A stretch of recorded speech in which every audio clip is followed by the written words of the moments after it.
of this country. Brett, I think you are right. We leave with that beautiful cartoon tonight and Fox's continuing.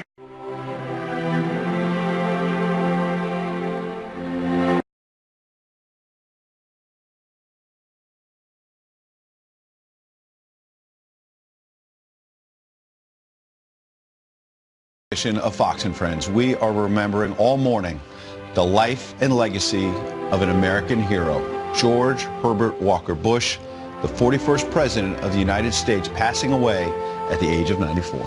The World War II veteran, patriot, and lifetime public servant was the longest living president in U.S. history, who always put the American people first. We are Americans, part of something larger than ourselves. For 2 centuries, we've done the hard work of freedom, and tonight we lead the world in facing down a threat to decency and humanity. He died last night, nearly 8 months after the death of his beloved wife, Barbara.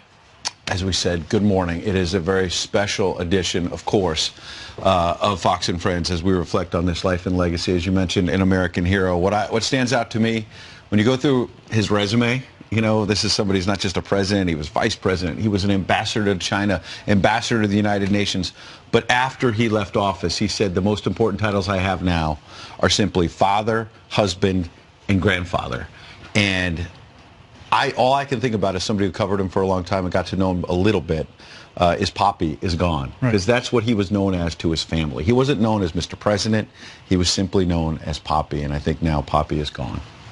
Absolutely. And, you know, I think that, honestly, the whole world is mourning. And other world leaders have said that in their recollections of working with him and their memories, he was so memorable. And everything about him just exuded a grace and a humility. The former Prime Minister of Britain saying that there was no one like him. He pioneered telephone diplomacy. He had that gentility about him, that humility that was so memorable as he really made great strides both in our history and with a bipartisan politics. And so today really is more of a celebration than anything else, and the piece we're about to show you really reflects that. Fox News chief political anchor Bret Baier takes a look at this amazing life and legacy.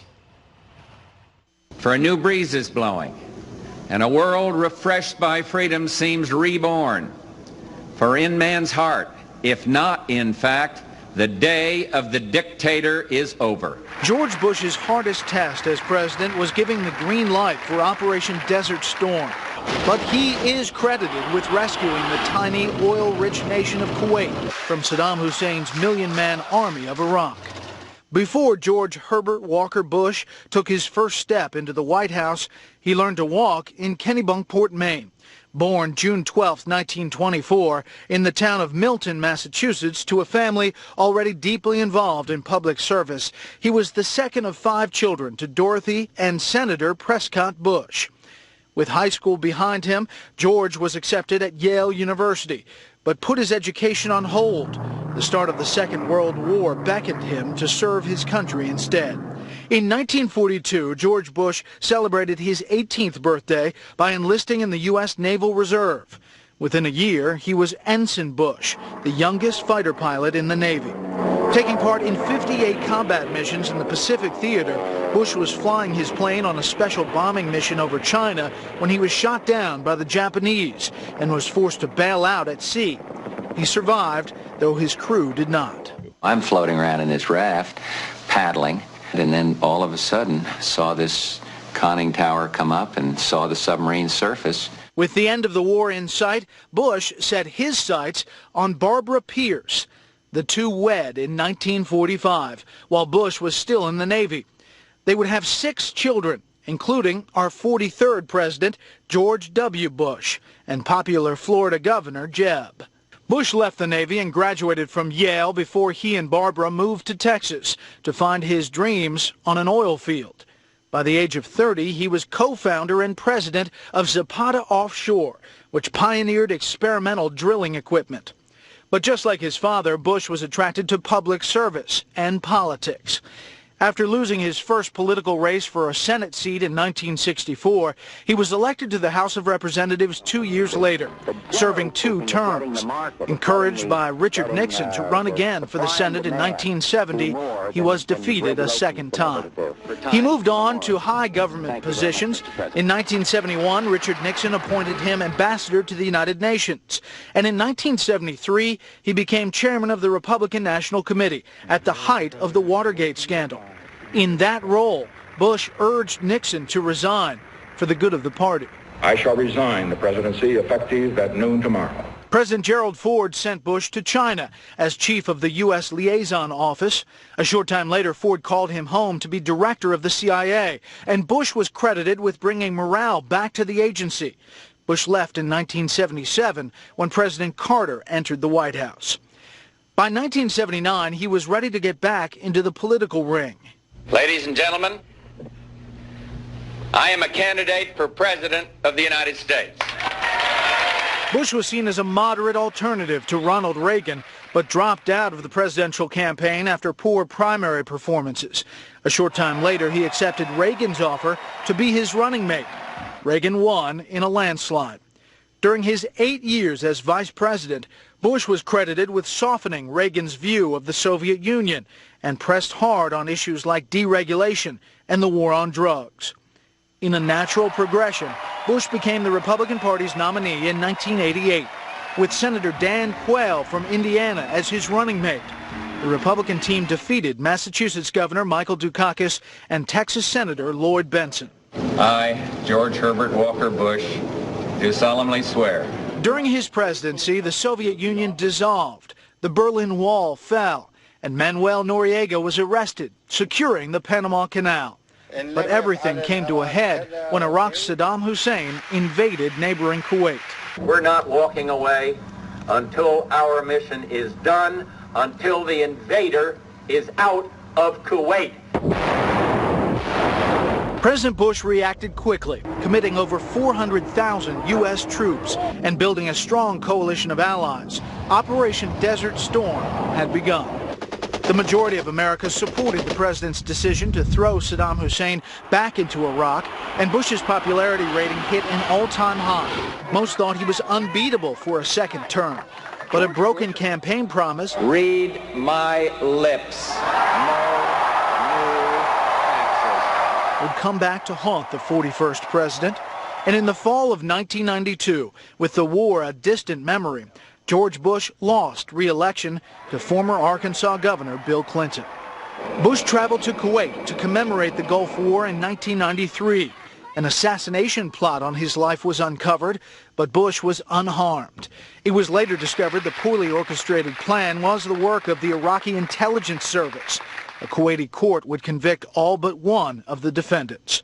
Bush retired to Texas with Barbara, getting in a few rounds of horseshoes and celebrating countless birthdays by parachuting out of planes, spending time with the family in Maine and reliving memories of when he was a boy. I can honestly say that the 3 most rewarding titles bestowed upon me are the 3 that I've got left: a husband, a father, and a granddad. While retired, his life was active until the end, joining forces with former political foe Bill Clinton to raise money for the victims of the 2004 Indian Ocean tsunami and Hurricane Katrina in 2005. The former presidents formed a close friendship, continuing their charity work and enjoying annual lunches at Bush's home in Kennebunkport, and using his experience and insights to serve as a quiet advisor to his eldest son, the 43rd president. Here, attending George W. Bush's Presidential Library dedication in 2013 and sharing a few words. We're glad to be here. God bless America, and thank you very much. Good job. Too long? Bush even kept up with public debate by joining Twitter, where he often shared photos of his colorful socks that became part of his signature look. Age brought health challenges, of course, a form of Parkinson's disease that left him in a wheelchair, and brief hospital stays in his 90s for pneumonia, bronchitis, and a fall in his home. But not enough to keep him out of the limelight. throwing out the first pitch before a 2016 baseball game, and pregame ceremonies months later at the Super Bowl in his Houston hometown. Reuniting with his former running mate and Vice President Dan Quayle in July, and then catching a glimpse of the rare eclipse that crossed the country alongside his family in Maine in August. One of Bush's last public appearances was at his beloved wife Barbara's funeral, where he met with former presidents, first ladies, and the current First Lady, Melania Trump. Bush recently returned to his vacation hometown of Kennebunkport, Maine, joining fellow veterans for a pancake breakfast before he was hospitalized for low blood pressure and fatigue. This was the first time in decades that neither he nor his wife attended the annual Memorial Day parade.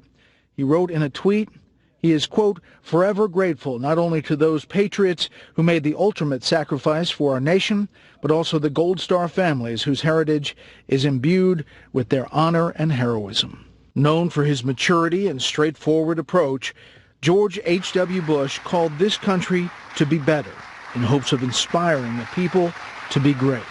I think historians are going to say that we did pretty well, and that's all right for me. I'm not in any rush. Be in heaven, look down, and let him make that determination. Wow, and you think of the sweep of history, and I think he is someone whose legacy, you know, when he lost that election in '92 to Bill Clinton, it was seen like, oh, he's going to be seen as a failed president. And I think he's one of these former presidents, now a late president, who over time, his legacy has just gotten stronger and stronger and stronger. And I think also about, Brett pointed out how much time he spent in Kennebunkport. And when I covered President Bush 43, I went back there, and it was such a small town. And people, the locals, just still have such reverence for the Bush family. You see them there at Walker's Point. And it's not a long walk to sort of the downtown area. But I remember hearing that as sitting vice president and then president-elect, he would go to the pharmacy himself to pick up prescriptions. And finally, Secret Service said, you know, Mr. President-elect, you can't go to the pharmacy anymore. He's like, what are you talking about? I've been doing this my whole life. And though he was seen as this wealthy patrician man, he was so, as someone who got to know him a little bit, so down to earth, so down to earth. The last line of that piece, you heard the late president saying he wasn't in a rush. But that said, take a look at all he accomplished at such a young age. He was an oil tycoon for all intents and purposes by the age of 30. He married very, very young, the youngest aviator in U.S. Navy history, and he had his first child while in college. That child, our 43rd president, and he had the following to say: Jeb, Neil, Marvin, Doro, and I are saddened to announce that after 94 remarkable years, our dear dad has died. George H.W. Bush was a man of the highest character and the best dad a son or daughter could ever ask for. The entire Bush family is deeply grateful for 41's life and love, for the compassion of those who have cared and prayed for Dad, and for the condolences of our friends and fellow citizens. As well, his son Jeb Bush Jr. saying, nothing gave me my Gampy more joy than service to others, especially supporting and caring for those who risk making the ultimate sacrifice every day. His leadership taught us to be kinder and gentler, to love each other. We will miss him dearly. So important for us to highlight family there. You mentioned the birth of George W. Of course, Robin was the daughter that was born, who died, I believe, at the age of 4. And it's so moving that throughout their entire lives, both George and Barbara Bush talked about how devastating that was for them. And there's, there was this political cartoonist who did an image when Barbara died just a few months ago, Barbara Bush, the former First Lady, I should say, that had Robin waiting for her in heaven. And then now that political cartoonist has now updated that image to show George H.W. Bush coming in a Navy plane. And we're going to show that in a few moments, but basically now holding hands, Robin and Barbara in heaven, saying, we were waiting for you, George H.W. Bush. He was an absolute war hero, and something that I found so remarkable as well from his service, after the attack on Pearl Harbor in 1941, he postponed college and enlisted in the U.S. Navy on his 18th birthday, becoming the youngest aviator in the U.S. Navy. And yeah, go ahead. And at the time, and during his service as an officer, he read the letters of the enlisted men before they were sent home to ensure that they were compliant with, classified issues.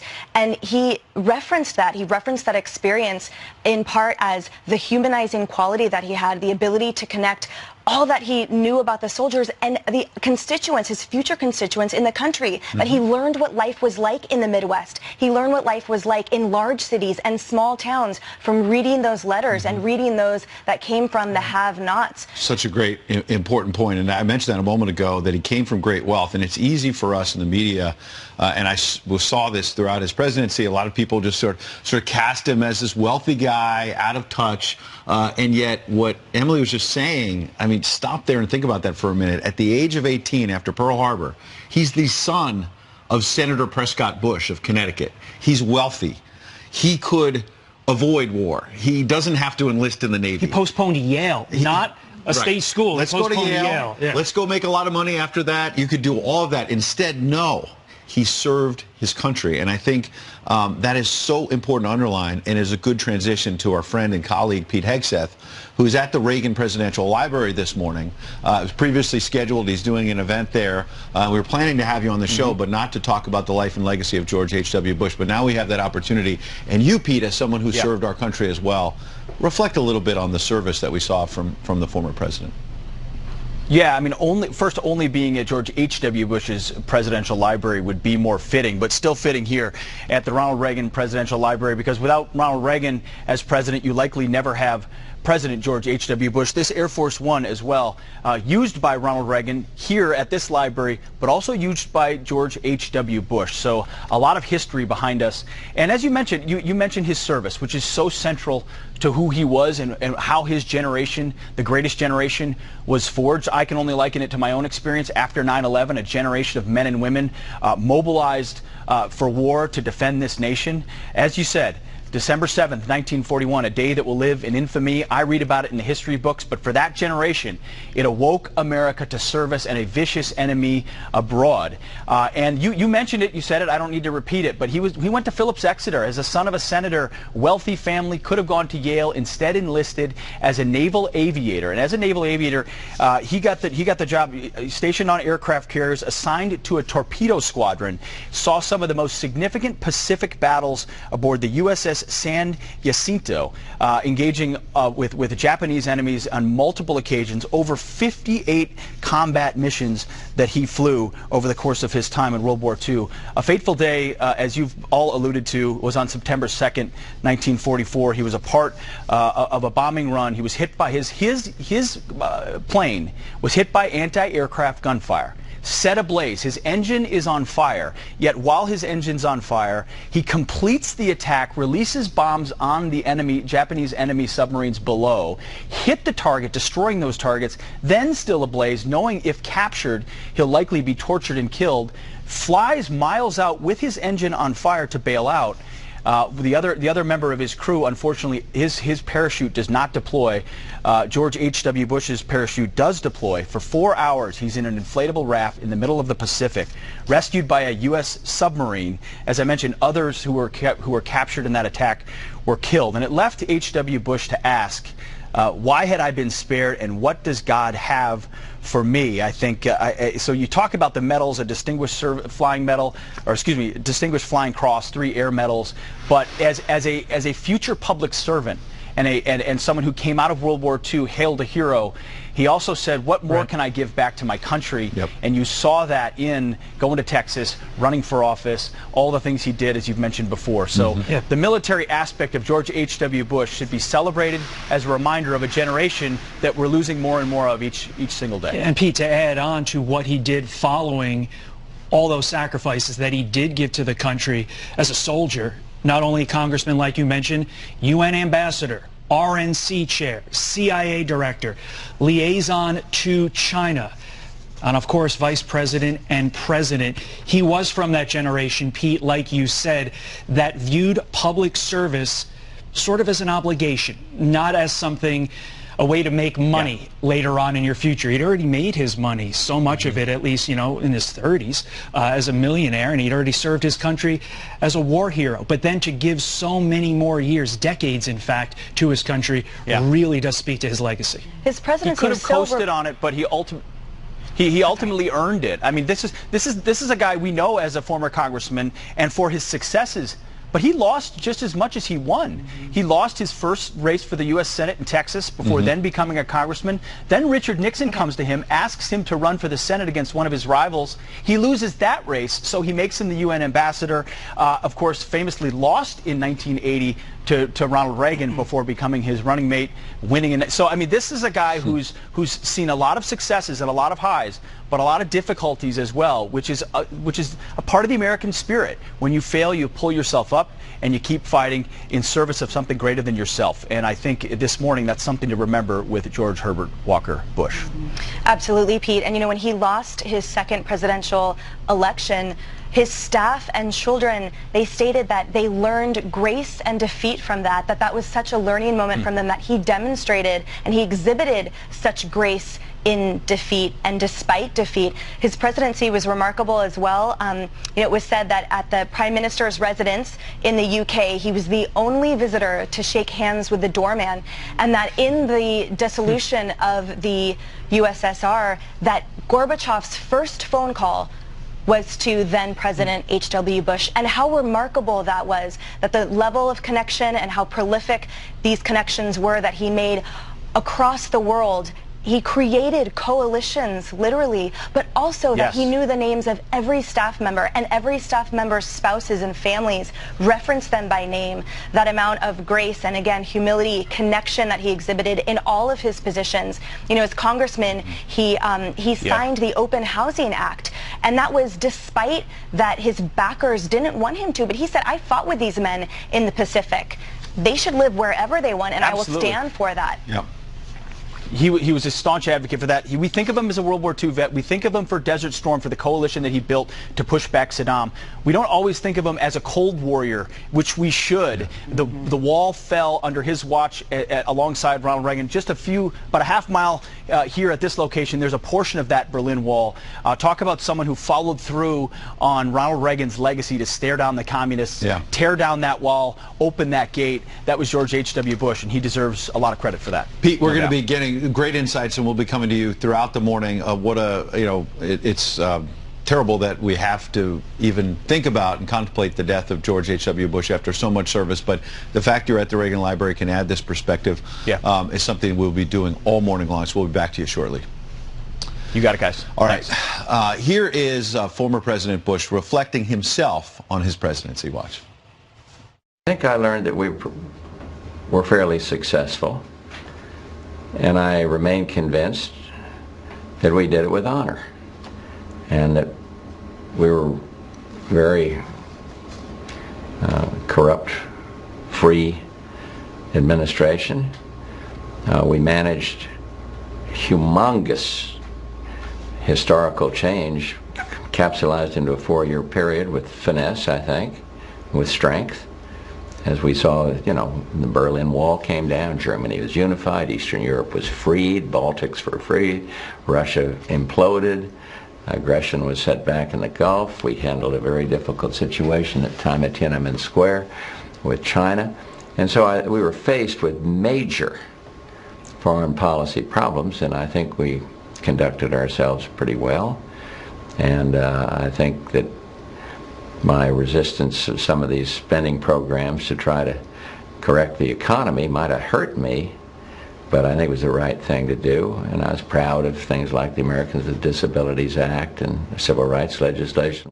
Boy, when you go through that list, I said a moment ago that since he left office, people are now reflecting, boy, he was a much better president than people gave him credit for when he was in office. Our next guest knows that. She served under President George H.W. Bush as a young White House official. She's still young. I've known her a long time. She remembers the dedication he brought to the office and to this nation. Joining us now, Anita McBride, former White House Director of Personnel for President George H.W. Bush. First, thank you for being here, and sorry for your loss. You worked so intimately with this man for so long. Just first thoughts this morning. Well, thank you for having me, because, you know, part of this, because it hurts, but it's also a wonderful opportunity to share reflections, and it helps. And I think what you said early on when the show started, that this is a celebration of George H.W. Bush's life. And it's a 94-year long, full, adventurous life. that he as a young man with a young Barbara Bush did together. A 73-year marriage. Just think of everything they accomplished personally and the example that they were to their own family, but to all of us young staffers in the White House. This was an incredible example of leadership, and as a loyal vice president also to Ronald Reagan, I mean, we just saw the best of the best. Anita, you heard him reflecting there, and clearly it upset him to the last of his days that he had to go back on his word when he said, "Read my lips." That really bothered him, but it was for the better of the country. You reflect on that for us? Sure, and that was tough day in the White House, and he knew, and it permeated to everybody that he had gone back on his word, but he did do the right thing. He knew it was the right thing. He knew it would cost him. The other part of that, when he was going through the list, what I'm remembering, you would know better than all of us, he had a hard time throughout his life about bragging because he didn't want to. It was instilled in him early, and his political advisors implored him in '92 and earlier too, in the '80 campaign, the '88, but particularly in '92, you got to talk about your successes. And he'd go out there and say, you know, I did this, I did that. Wouldn't be prudent to, you know, boast about it. And people sort of made fun of that line. Wouldn't be prudent, but that was what was instilled in him by his mother, wasn't it? Absolutely right. In the back of his mind always was Dorothy, you know, Walker saying, "Don't brag, George." And that's why even now, as you're sort of going through this litany of all his successes, that it's almost an education for everybody again, because he himself didn't talk about it. In 1992, that election was so hard on all of us. We saw a George H.W. Bush that we admired so greatly really being diminished in a certain way right in front of our eyes by the rhetoric of that campaign at that time that Bill Clinton had run against him. Yet look at all those years later, he turned out to be the father that Bill Clinton never had. Right. And when you look at his accomplishments, one area truly does stand out, and that is on the foreign stage. Absolutely. During my 4 decades on this planet, there is no presidential candidate or any president who has had such a distinguished foreign policy resume. In fact, the individuals that we had before and quite frankly after haven't had 1/10 of the foreign policy experience that President H.W. Bush had. And think of all the experience and background and opportunities he had to learn to be a foreign policy president, from being a young naval aviator and captured, and then going on to serve in all these positions that he did, even including a national party chair. I mean, sort of understanding the grassroots politics and how people feel about the country. He traveled extensively. Then he lived here in this city as UN ambassador, the time in Beijing. I mean, all of that prepared him to be able to be the kind of leader that we needed at a moment when the world was transformed.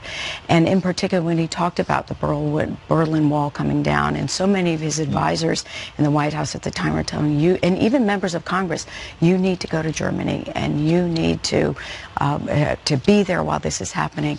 And he said, no, I'm not dancing on the wall that's coming down. This is the Germans' time. And because he knew that would not be prudent or appropriate, and it would be bragging that it was he who did it, and it was not. It was the people.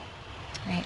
And Anita, many people talk about his wonderful sense of humor as well, and that intertwined with his strength of leadership and his grace and humility and so much, but he was really funny, and he had a great sense of humor that his son said was never needling, it was always to enliven. Can you share with us any moments all the time? Absolutely. And one moment that's really memorable for me in 1992, again, the election was lost, everybody's feeling down. And what does George H.W. Bush do? He calls Dana Carvey, and he calls him directly at SNL and asks him to come. He said, my staff is feeling down. Would you come and just sort of cheer them up? And sat in the audience and watched this. We're going to play some of that later. Oh, you are? Yeah, okay, perfect. I didn't know that. But you're right, because he embraced... No, Pete, you're setting the table wonderfully, which is that, you know, he did make fun of himself. I want to fast forward to 2014. Sure. Because George W. Bush wrote a book. There's many books, of course, about the Bushes, but he wrote one called 41 a couple years ago, and he starts the book in late May 2014. It's about to be his father's 90th birthday, and he gets a call saying your dad wants to go skydiving again. Among other things that happened, the night before, he finds his dad sitting at Walker's Point looking at the Atlantic Ocean, looking very reflective, and he's kind of nervous as a son, like, is he thinking about pulling out of this? He said, you know, Dad, what's going on? He's like, it's just beautiful. He's like, well, what are you thinking about? He says, it's just beautiful looking out there. And then they go for a few minutes without talking. And so W wonders, you know, what is he really thinking about? And W had been painting. So he had these cargo pants that were really dirty. Right. Finally, his father looks up and says, son, do those pants come in clean? You know, is there another version of them? And then he also says that the landing zone for the skydive was going to be at St. Anne's Church in Kennebunkport, which you know very well. They've had weddings there, family, all kinds of occasions. And Barbara Bush, I want to bring her into the conversation. You knew the first lady, the late first lady as well. She joked to the family as they were waiting. And by the way, I snapped that photo. I'm going to talk about it in a minute. In 2007, of them at Walker's Point. But the landing zone for the skydive was at St. Anne's Church, the lawn there. By the cemetery. By the cemetery. And Barbara Bush said, well, if he dies, it'll be a short carry to the burial. That's right. She said if it doesn't go well, at least we're in a good spot. I mean, talk about what kind of a family does that, where you're thinking, is this 90-year-old going to die? And they're making fun of it because they had fun together. Right. There's a family with a sense of humor, and everybody just sort of, you know, pokes fun at each other, and obviously confident and loving is the best description. Anita, we cannot thank you enough for being here on this day of celebration. It makes me feel better. It really does. I really appreciate it. Thank you. I'm glad you're here. Thank you. If you are just joining us, people around the world remembering the life and legacy of George H.W. Bush. The 41st President of the United States, always pushing a message of hope. A new world order where diverse nations are drawn together in common cause to achieve the universal aspirations of mankind: peace and security, freedom, and the rule of law. Such is a world worthy of our struggle and worthy of our children's future. The World War II veteran, American patriot, and lifelong public servant passed away last night at the age of 94. All right, Casey Stegall is live outside his home in Houston with reaction from fellow former presidents, others around the world. Casey, good morning. Good morning to you. Yeah, reaction really pouring in from all over, from high-ranking leaders to general members of the public who have dropped by the Black Iron Gate out here that's now decorated with white Christmas lights and wreaths. That's the Iron Gate that is the primary entrance into that exclusive neighborhood back there in Houston where President Bush lived and where he passed away in his home at 10:10 local time. People have been leaving flags and flowers and the like back there. President Trump released a statement earlier and moments ago took to Twitter and also said a little bit more, and we want to show that to you. It reads in part, I'm quoting here, President George H.W. Bush led a long, successful, and beautiful life. Whenever I was with him, I saw his absolute joy for life and true pride in his family. His accomplishments were great from beginning to end. He was a truly wonderful man and will be missed by all. And then, of course, you have President Obama, who just so happened to be in Texas this week, just Tuesday, and reportedly visited with President Bush here just a few days ago, and President Obama releasing a statement. We want to show that to you. America, he says, has lost a patriot and humble servant in George Herbert Walker Bush. While our hearts are heavy today, they are also filled with gratitude, not merely for the years he spent as our 41st president, but for the more than 70 years he spent in devoted service to the country he loved. And then there is President Bill Clinton, former President Bill Clinton. They've got a joke that goes back and forth between the Bush family, saying that George W. is Bush's brother from another mother. Well, President Clinton saying today, few Americans have been or will ever be able to match President Bush's record of service to the United States and the joy he took every day from it. So this is going to be a wide-scale celebration of life from right here in Houston to up the road from us here in Texas at Bryan College Station, where the George H.W. Bush Presidential Library and Museum is located. Mourners have gathered there, and that will be the ultimate resting place. That is where Barbara is buried. There's a family plot on the grounds back there, and that is where President Bush will be finally laid to rest once the pomp and circumstance in Washington, and then he returns back here to Texas. A lot of busy days ahead. Absolutely. Casey Stegall, live in Houston. We'll be getting back to you throughout the morning. Casey's right. There is a formal plan in place for every former president that they keep under wraps, but they talk to television networks and others to get prepared for. And just as we saw when President Reagan passed away and Gerald Ford, there will be a lot of pomp and circumstance, likely lying in repose at the rotunda of the Capitol. There is a whole specific plan that the military office in Washington handles to give him a proper send-off, in addition to everything the family will do for their own private services. And Ed and Emily, you heard Casey mention the relationship with Bill Clinton. And I don't know if we can think of a more unique, nuanced relationship than this relationship. It started in battle. It was bitter in 92. Bitter, yeah. And it ends with what many are calling a father-son relationship. Let's read the letter that George H.W. Bush left for Bill Clinton on the day that H.W. left the White House, January 20th, 1993. It reads, "Dear Bill, when I walked into this office just now, I felt the same sense of wonder and respect that I felt 4 years ago. I know that you will feel that too. I wish you great happiness here. I never felt the loneliness some presidents have described. There will be very tough times, made even more difficult by criticism you may not think is fair. I'm not a very good one to give advice, but just don't let the critics discourage you or push you off course. You will be our president when you read this note. I wish you well. I wish your family well. Your success now is our country's success. I am rooting hard for you. Good luck, George." And remember, that is 2 months after a bitter campaign. Yeah.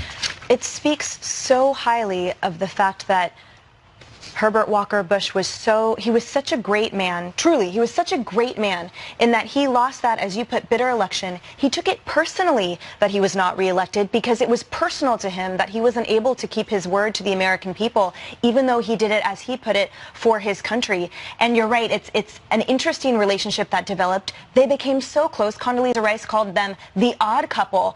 And the humility was also displayed when they received the Clintons, the president-elect at that time, Clinton, and his wife, Hillary, to the White House, and the staff had tears in their eyes. They were crying because they didn't want him to leave. And he said to the Clintons, "Pay them no mind.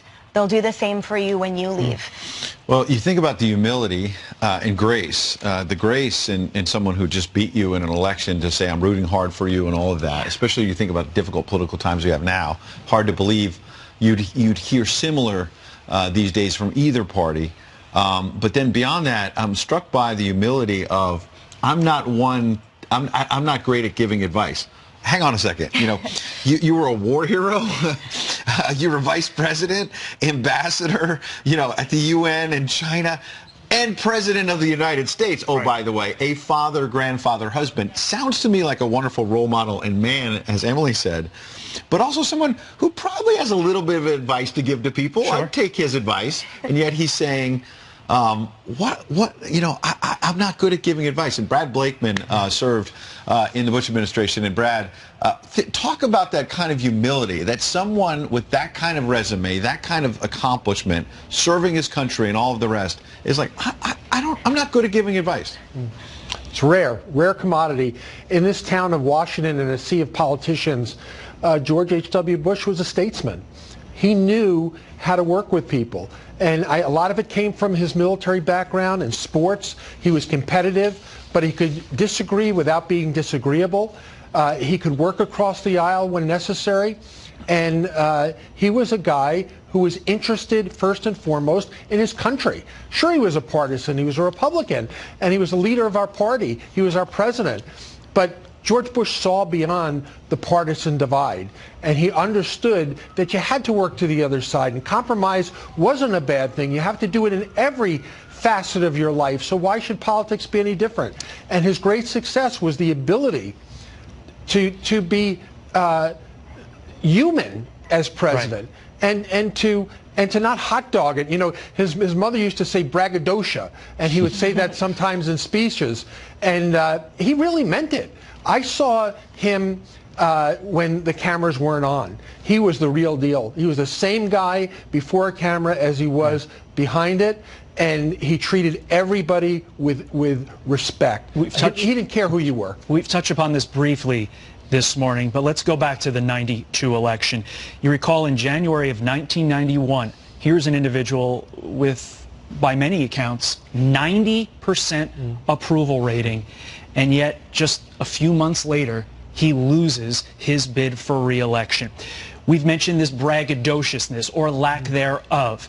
Do you think that if he had bragged about his foreign policy accomplishments, that he would have maintained the White House? Well, it was an awful tough election. I was in it. You know, you can always say woulda, coulda, shoulda, but George H.W. Bush ran the campaign that he wanted to run. And if he had to do it over again, he probably would make some changes, but you can't change the guy he is. That's the